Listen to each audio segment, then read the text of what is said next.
একটারে খবর বিস্তারিত খবর আজ ঢাকা মহাখালী কাঁচা বাজার থেকে একটি কুত্তার বাচ্চা হারিয়ে গিয়েছে। কুত্তার বাচ্চার পরনে ছিল লাল হাফ প্যান্ট এবং গোলাপি রঙের ব্লাউজ।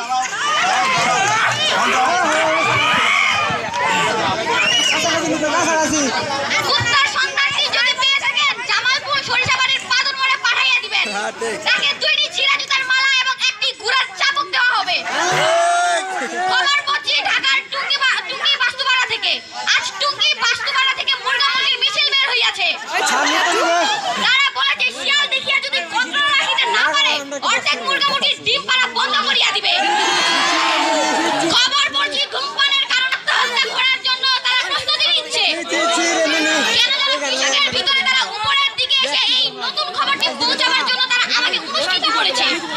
খবর পৌঁছে ঢাকার টুঙ্গি এয়ারপোর্ট বিমানবন্দর থেকে। আজ ঢাকা এয়ারপোর্ট বিমানবন্দর থেকে একটি প্লেন উড়ানোর সময় একটি মশার সাথে ধাক্কা খেয়ে বিমানটি বাস্ট হয়ে যায়। মশাটির কোনো ক্ষতি হয় না। মশাটিকে ধরার জন্য 2000 বিডিআর এবং 3000 সেনাবাহিনী মোতায়েন করা হয়েছে। খবরে বলা হয়েছে বাকি অংশ সময় পুরান এয়ারপোর্ট ধরা পড়েছে।